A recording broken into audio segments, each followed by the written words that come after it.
How's it going, YouTube? Today I'm going to be changing the rear shocks on my BMW Z4. They currently have the Bilstein B6's.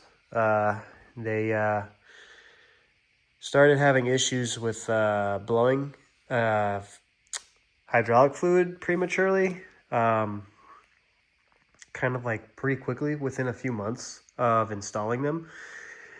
I went with putting on the M Sport springs for this car about back in 2022, about 3 years ago. And I noticed the car kind of riding funky earlier this year, about like maybe 6 months ago. And I went and looked under the car and I noticed that the rear shocks, one of the rear passenger side was just coated in oil. So I went through the FCP Euro. Since I purchased them through FCP Euro, I went through their lifetime replacement warranty. And I got the shocks replaced through them. So I got another set of B6's, and then I drove it for maybe 4 months, 3 months, and I just was kind of a little bit more cautious and kept looking under the car. And sure enough, 3 months later, I looked under the car and noticed that the rear passenger side was blowing oil again. So this kind of started to get me, started to make me believe that, or wondering if these were the correct shocks for the car. Mainly because when I went and bought these Bilstein B6's, there was a lot of information on the forum, specifically with the Z4, stating that you need to use the B8 shocks and struts for this car if you have the M Sport springs. And I didn't want to believe that was true, because on FCP Euro's website they said that the S704A Sport Package springs are supposed to be used with the B6 shocks and struts. And I'd rather believe FCP Euro's word than some people on a forum. So I decided to go that direction, and sure enough, I don't think they were right, because I ended up. So they blew after a few months, and they actually still sent me a third edition of the rear B6's, and I still even installed those. And I was just basically looking under the car every single week, just monitoring it. And then a month later, I noticed like one drop of oil starting to come down from the shock. And then a week after that, the bump stop, the dust boot had completely been pushed below the pushed off the bump stop itself and pushed onto the yellow portion of the shock, which is definitely indication that the shock is bottoming out.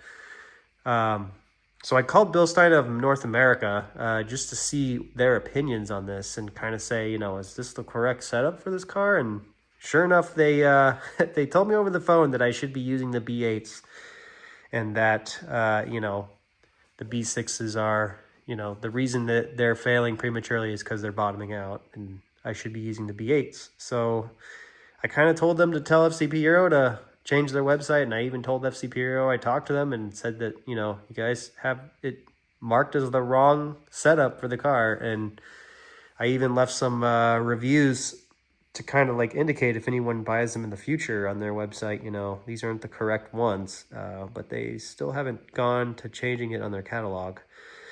And it's been a couple months since I made them aware of it.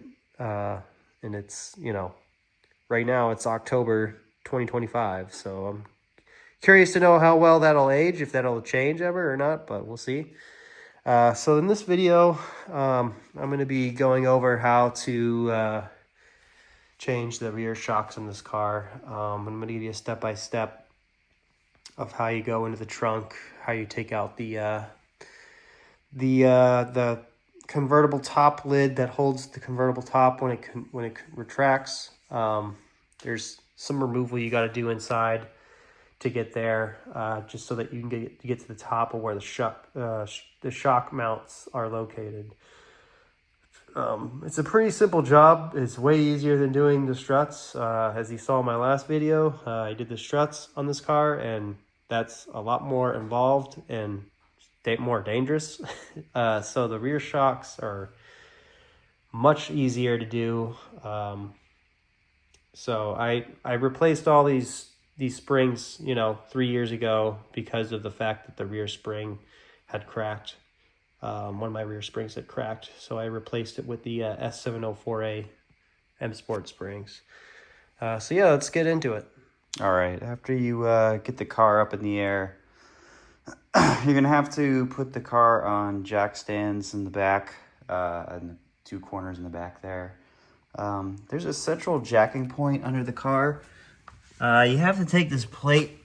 There's a plate that's, you can see is right over there. That is a plate you got to take apart from underneath the car to get to the central jacking point.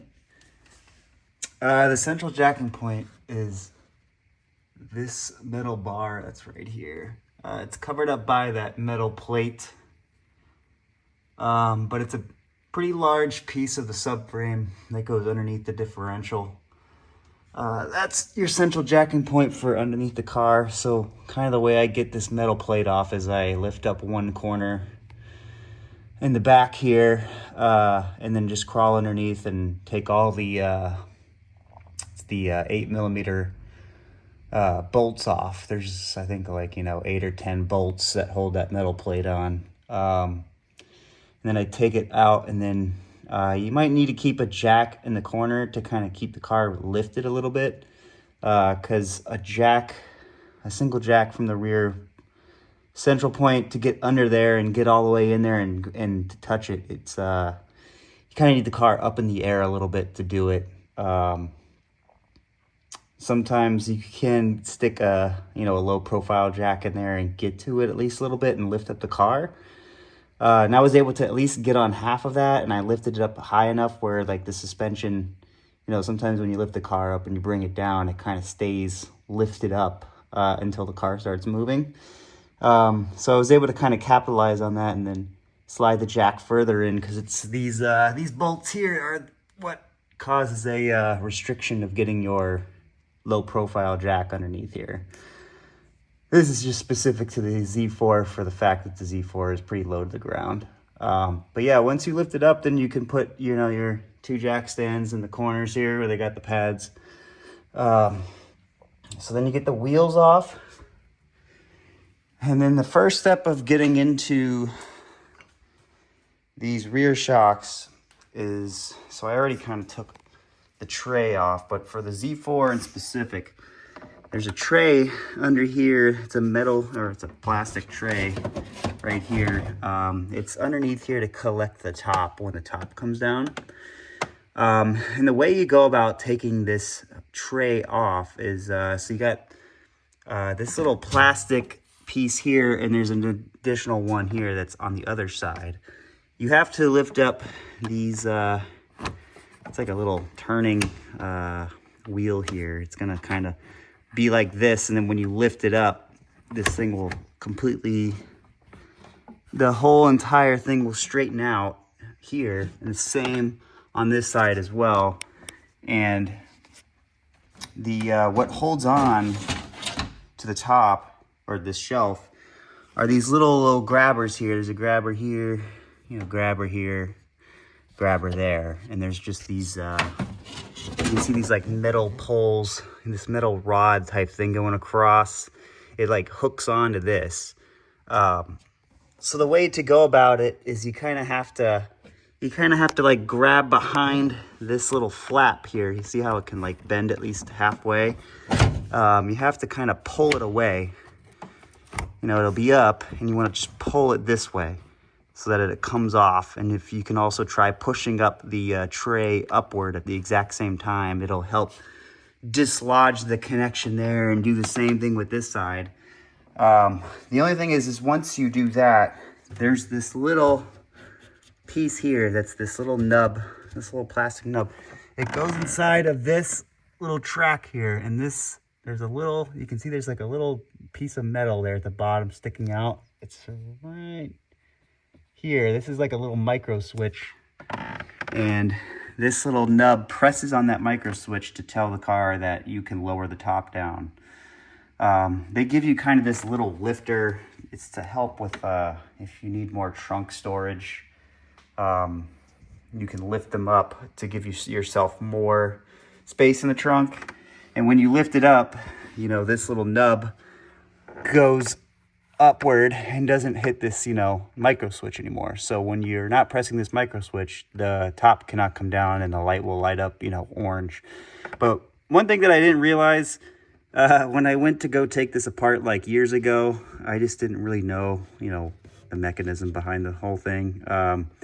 There's this little indent right here, and you have to slide it in from the top, and then that little, like, you can see this little, like, piece, this little indent right here, that grabs into here and then slides down. I just tried shoving it in and pushing it in kind of more near the bottom than at the top.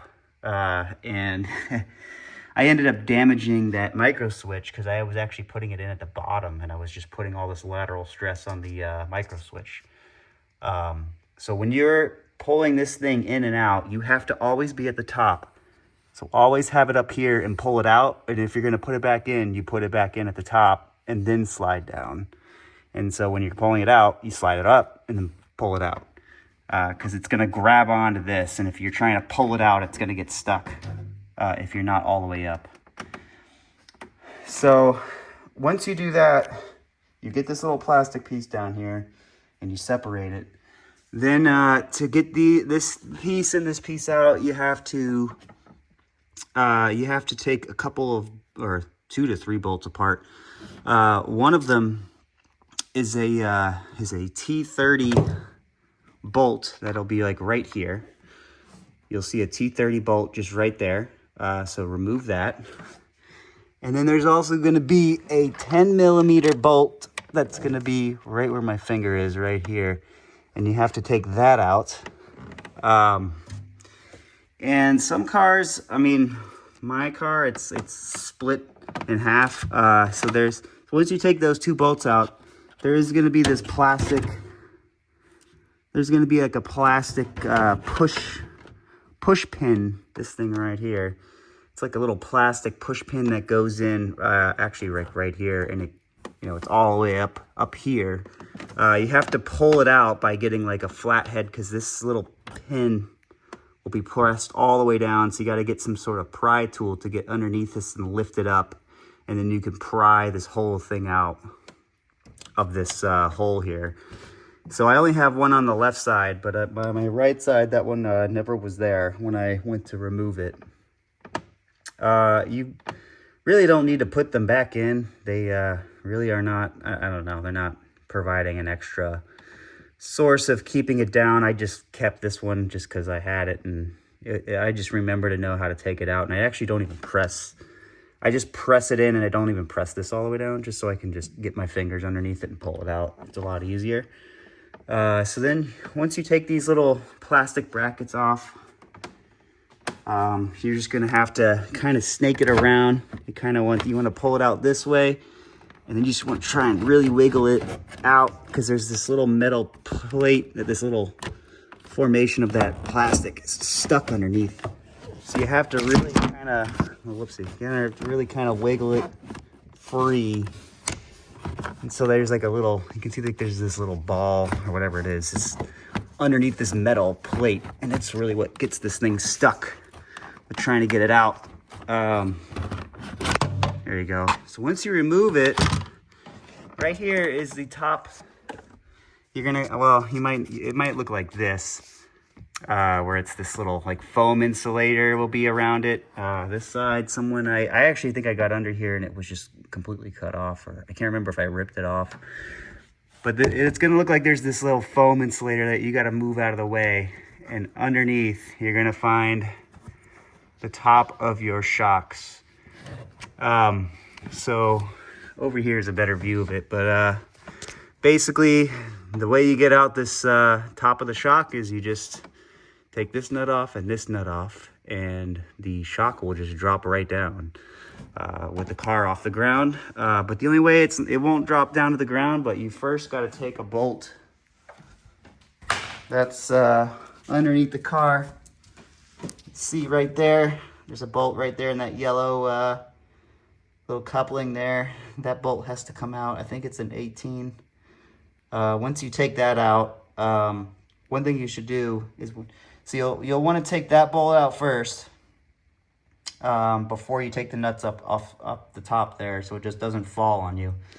Get it jack and prop it underneath the control arm. So when you take that bolt out, what will happen is that this control arm won't want to swing down violently, because there's, you know, there's spring tension going on that control arm. That shock is, you know, stopping from occurring. So when you take that bolt out, the control arm is going to want to swing down kind of violently. So having your jack in place helps with that, from not being such a violent thing. Once you take that bolt out, you can pretty much just slowly lower the jack down until the control arm is at a, you know, down to its lowest position. It'll eventually stop. So then once you take that bolt out and you lower it down, then you can go ahead and take these two nuts off, and pretty much the shock will come right out. So let's do that. All right, like I said, this is an 18mm bolt. Let's get this guy right on out. Let's get my impact on there. There it goes. It's gonna have a little washer also on this bolt that comes with the shock, like that. So as I mentioned in my last video, I'm replacing these B6s because of the fact that the B6s I've found out are not the correct shock to be used for the S704A sport package springs, because, you know, my dust boot was all the way down here instead of further up on the bump stop. It's got to connect to the bump stop, and so the car, being that these are a little bit longer than the B8's, and with the shorter springs that I've installed, it was causing, you know, the car to just want to keep bottoming out, and with it bottoming out, the bump stop pressed the dust boot down onto that yellow portion, so it no longer was doing anything of protecting particulates or dust getting inside of where the this piston is for the shock. So yeah, as I said, once you've got your jack underneath there, let's go ahead and let off the tension on the jack, and you'll see it's going to come down. So like I said, this helps out with this thing just shooting all down kind of violently. Eventually it's just going to stop. There you go. So like I said, took that one bolt out. There's just the two nuts up top that we have to get off next. All right, it's these two nuts are a 13mm size. You're gonna need a mix of just a regular wrench as well as a socket, as well as a different type of wrench to get this off. Just because it's sometimes a little tough to snake this in with the fact that there's this like metal plate in the way, and then that next nut I'm gonna have to pretty much use the normal wrench. So you just loosen it on up. Should just come right on off. Like I said, this is all gonna drop down once I release this last nut. So yeah, getting your other wrench in there, loosen it up. I have it. Do that. So I'm gonna have to try and catch this thing from dropping, because it's gonna want to fall. Let's see if I can try and do this all while holding my phone. Kind of want to like get positioned underneath here while I stick a hand inside to get that last nut off. Just finger tight. Looks like it's coming off now. Alright, should just slide on up. Okay. Alright. This right here is the rear shock coming out. And you can see if you ever need to change the springs for the rear, it's actually not that challenging to do. Here, let me turn a light on. So yeah, the spring is right here, and if you lower your jack down, you can get the spring out of there by just simply pushing down on the hub, and this spring you can wiggle the spring out. Like I said, I had to replace these springs a while ago because my rear driver's side was cracked. They usually design these springs with like a taper happening on the very end. It usually starts tapering here until it gets to the very end. And where that taper occurs is where the stresses of the spring, I think it's like either it's the protective coating just comes off. I don't know if it's the protective coating comes off and then cracks it over time because of it rusting, or if it's simply just it's just fatigue from so many years of use. But that seems to be a very common failure on this car. It always seems to crack where the tapering occurs. So they redesigned these springs. You can buy them from a third party. So I bought these from Les Jofor's off of I'm trying to remember the website, but they were pretty cheap. They weren't, if you were to go to FCP Euro and buy like a BMW genuine spring, they're about $200 to $300 a piece. And I was able to buy these for like $48 a piece, which was significantly cheaper. I was gonna maybe go the route of buying, like iBox springs or something and going with a B12 setup. Solely for the fact, because that would have been a lot cheaper than buying a $300 spring per corner, because I ended up buying them for all four corners. I probably could have just gotten away with the, the thing is I changed it to the sport suspension setup versus the normal suspension, which is what my car had. So I had to change the front. But if you were to just replace it with the normal non-M Sport, or if you had the M Sport, you can just get away with just buy the axle. You don't have to buy it all four around. But since I was trying to go with the sport setup, which is, a little bit of a shorter drop, it's about a ½ inch drop, I had to buy them for all four corners. All right, now that the shocks are out of the car, the plan is to remove this mount and the bump stop. One thing that I did when I bought this setup is I already bought some new, these bump stops are for the lower profile for the M Sport springs. I bought these new bump stops, and I also bought the mounts. So my plan is to just reuse the mounts and the bump stops that I have, just because they're only a few years old. But if you're going about doing this job, I highly recommend you just completely, rebuy a new mount and just check the condition of your bump stop. Your bump stop either might be disintegrated by now, or if it's in okay shape, you can just reuse it again. If it's, check to see how pliable it is, see if it just falls apart in your finger. If you press on it, it's like kind of like a hard sponge.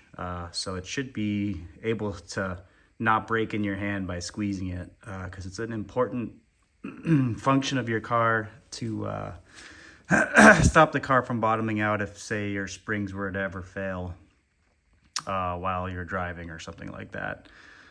So the plan is to get this mount off and the bump stop off, and all you have to do is you got to take off this nut at the very top.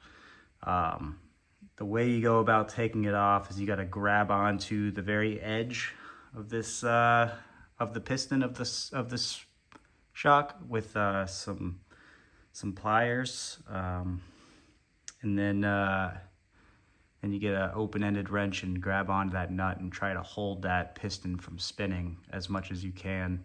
It's a little challenging because it's not much they allow you to grab onto at the top here while trying to get a nylock nut off. And then once it comes off, you'll have, this little kind of like curved looking washer that'll come off. The mount will come off.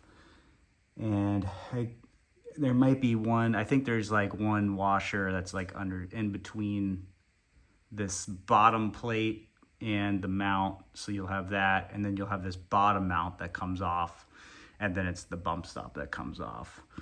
I think if I move the bump stop down, I don't think there is anything else, or it's possible that the washer's on the bottom of that, but we'll see when we take it all apart. So yeah, let's get let's get some pliers on the top and a wrench, and we'll take it right on off. All right, just like this, you get some pliers on the top, and then you get a 17 millimeter wrench on the nut, and then just try to work as best as you can. Got to really get this these pliers on very tight so that it doesn't just slip and spin around. It gets to be annoying if it keeps slipping because it starts to damage the top of that part of that piston rod. So you kind of want to make sure it's on as tight as humanly possible, and then try to work it off at the same time. All right, so with everything off, this is the order of all the parts.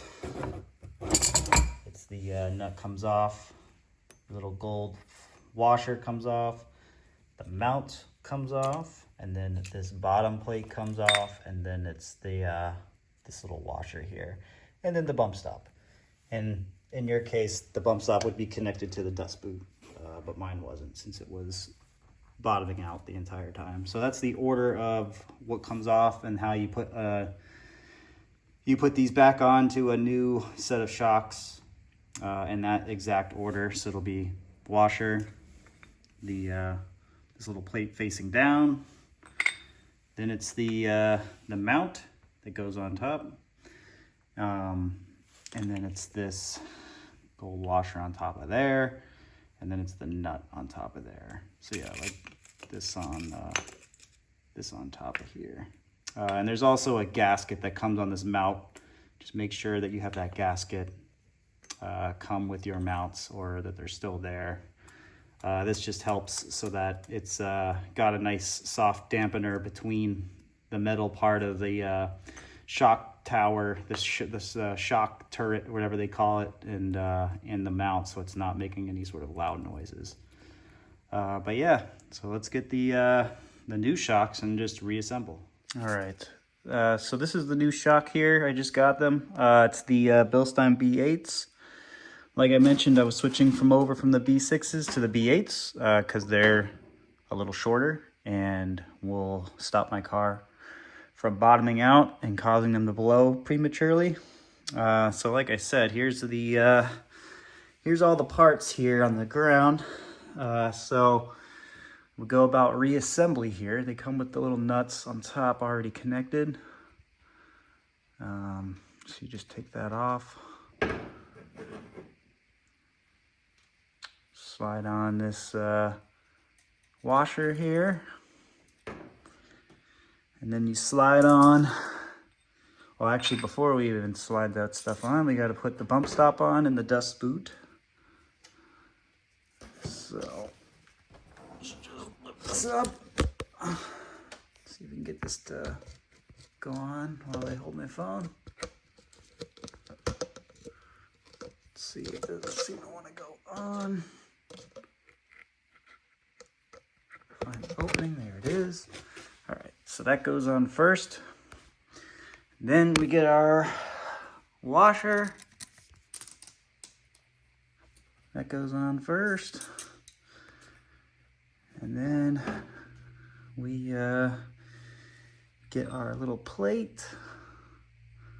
This goes down like this, faces downward.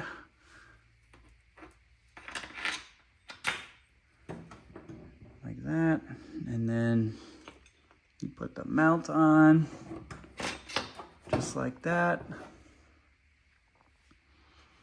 Get your little gold washer that goes on top, sitting upward.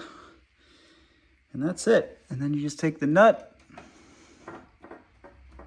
And like we did with reverse, when we did everything in the reverse with taking everything off, you're gonna grab onto that top while you have your open-ended wrench, and you're gonna screw that top nut back on.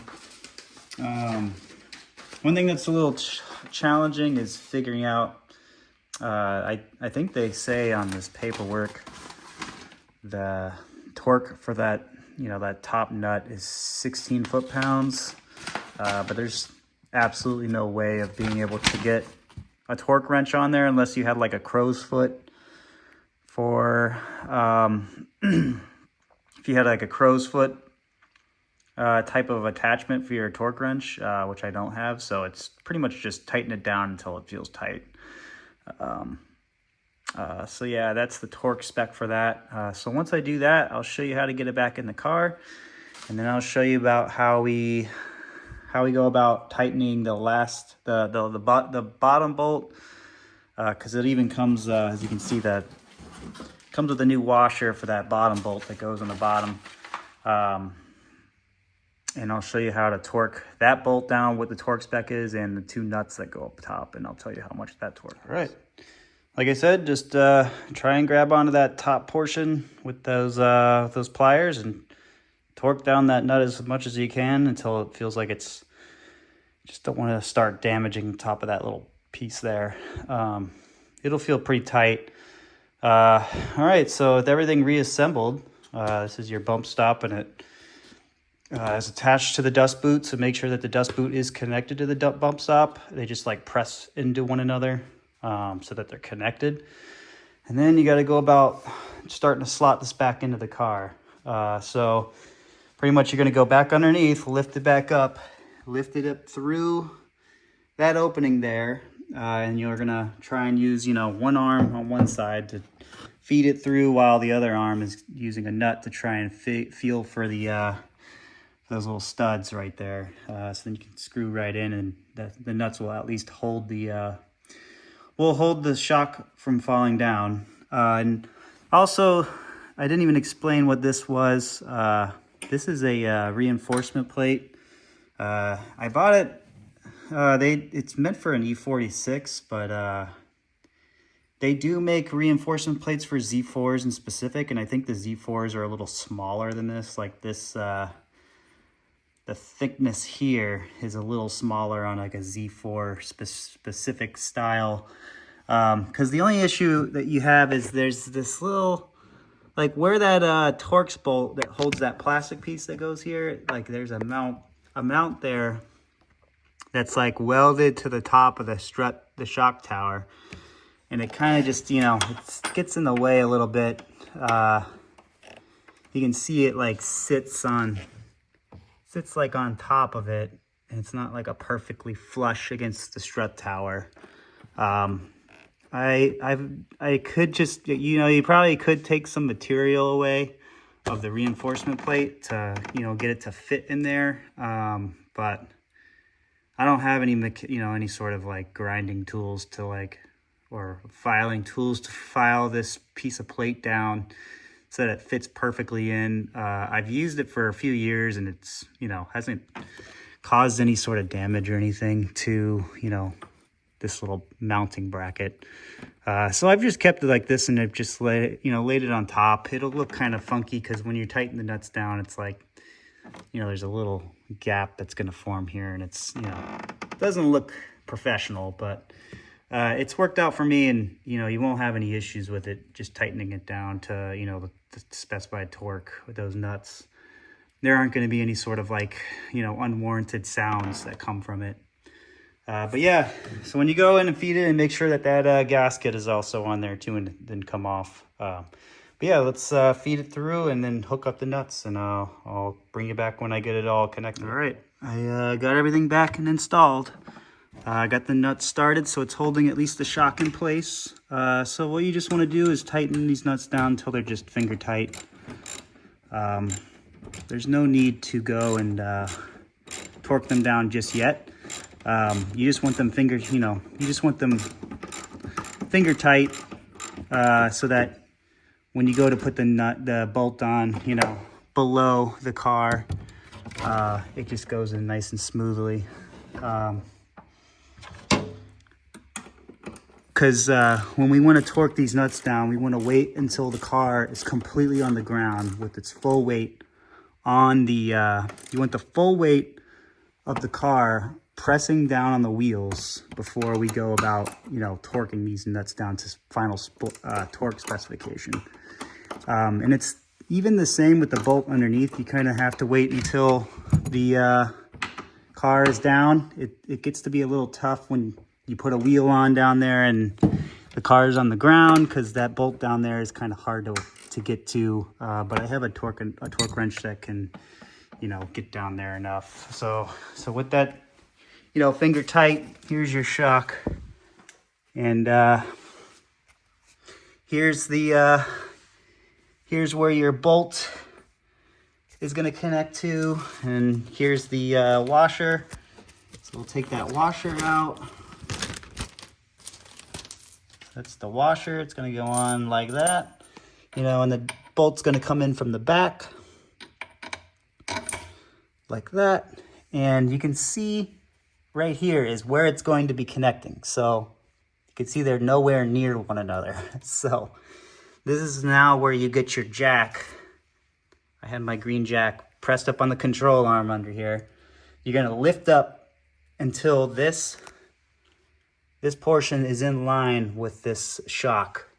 So you're going to lift it up until they're in line with one another. And then you're going to kind of have to maneuver this thing over and, you know, start screwing it in hand tight.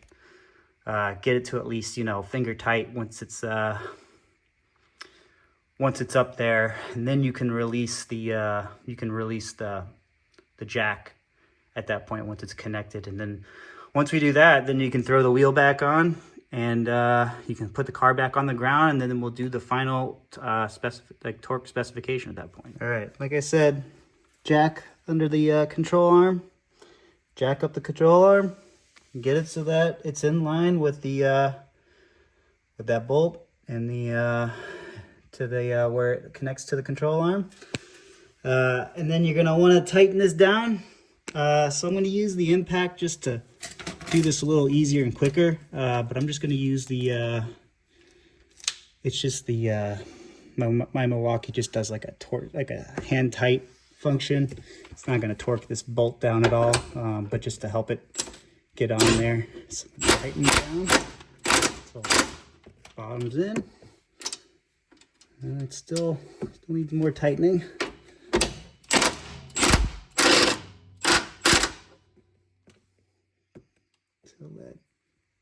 Yep, okay. So it's nice and tight on there.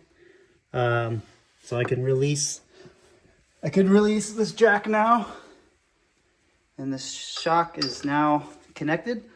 So this control arm won't come down now with it, as you can see. So gonna do the same thing on the other side. And then once I do that, we'll get the wheels back on and we'll put the car back on the ground. All right, I got the car back down.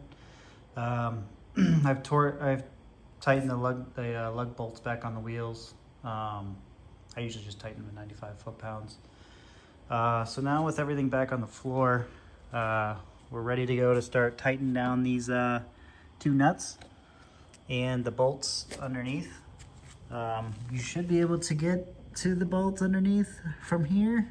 You just gotta really kind of stick your head in there, get at it with a torque wrench, and the torque for these bolts underneath is 74 foot-pounds.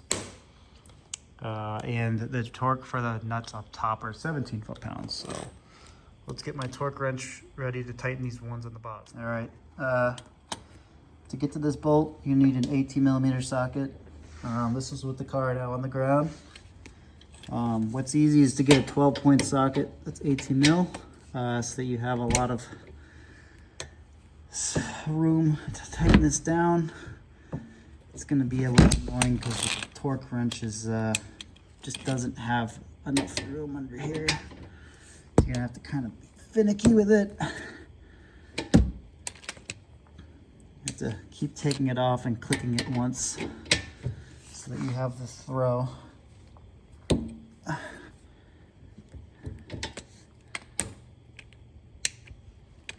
Just like that. We should have enough. Hopefully this will be it right here. That's it. 74 foot-pounds.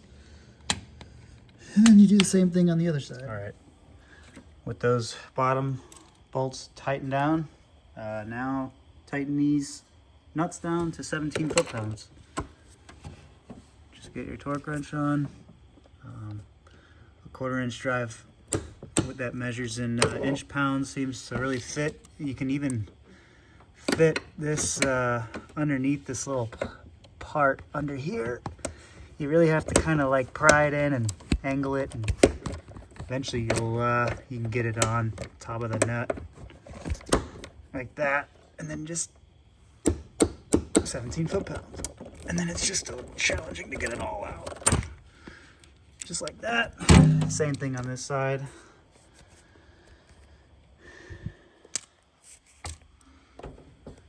You can get underneath here as well.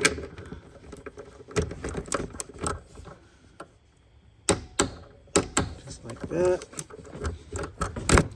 And then the last one here.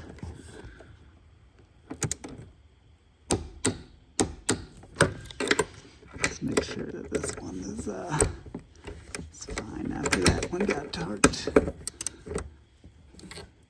Yeah. Alright, so with all that done, now you can go about reassembling all the plastic pieces. Like I said, this one will go on first. Put these side pieces on first. Got to angle it all in there, you know, like this. And then you're going to put that shelf on last and make sure that that little notch is going in at the top and not near the bottom. That should be it. And the car should be good to go if you torque the wheels down, give it a drive, and then just make sure there's no thumping noises or anything seems loose. Otherwise, the car should be good to go.